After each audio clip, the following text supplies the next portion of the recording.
अंग्रेजी सीखने से पहले कुछ महत्वपूर्ण सुझाव दे रहा हूँ, जिन्हें ध्यान में रखकर अंग्रेजी सीखी जा सकती है।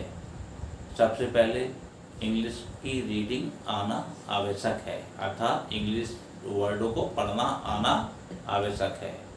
और जब इंग्लिश वर्ड पढ़ना आ जाए तो उसके बाद शब्दों को, इंग्लिश के शब्दों को ज़्यादा से ज़्यादा याद करना भी आवश्यक है। जब तक हम इंग्लिश के अधिक से अधिक शब्द, वोकेबुलरी मजबूत नहीं करेंगे तो हम अच्छी अंग्रेजी नहीं सीख सकते। हमें तीनों टेंसों और 12 कालों का ज्ञान होना भी आवश्यक है।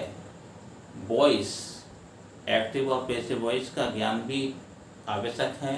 कॉम्प्लेक्स तथा कंपाउंड सेंटेंस और अन्य प्रयोग, जैसे देयर का प्रयोग हो गया, इट का प्रयोग हो गया और अन्य प्रयोग का ज्ञान होना भी आवश्यक है।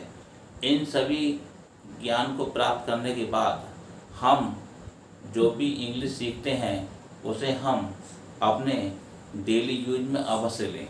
यदि हम डेली यूज में इंग्लिश को नहीं लेंगे तो ना तो हमें इंग्लिश बोलना आएगी, ना ही हमारी इंग्लिश में सुधार होगा। तो हमारी इंग्लिश केवल कॉपी और किताबों तक ही सीमित रह जाएगी।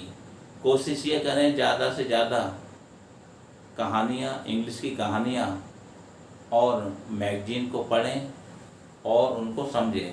भले को वो कुछ कम समझ में आए, लेकिन तुम्हारे शब्द भंडार में मजबूती आएगी।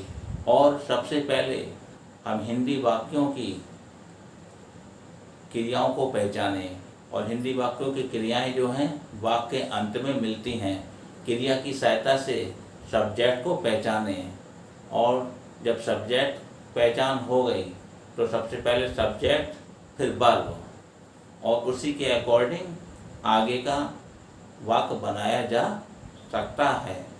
और पंक्चुएशन का ज्ञान और प्रीपोजिशन का ज्ञान होना बहुत ही आवश्यक है। जब तक प्रीपोजिशन का ज्ञान हमें नहीं होगा तो हमारा सेंटेंस सही नहीं बनेगा। और जो भी इंग्लिश का आप ज्ञान प्राप्त करो उसे डेली यूज में लो। किताबी ज्ञान केवल किताब तक सीमित रहता है, कॉपी तक सीमित रहता है। और यदि हम किताबी ज्ञान को और अपने ज्ञान को अपने व्यावहारिक जीवन में उतार कर गहन अध्ययन करेंगे और डेली यूज में प्रयोग करेंगे तो हमारी इंग्लिश में अवश्य सुधार होगा। मेरे प्यारे बच्चों, मुझे विश्वास है कि जो भी मैं आपको यूट्यूब चैनल पर पढ़ा रहा हूँ आप उसे ध्यान देकर देख रहे होंगे और नोट कर रहे होंगे।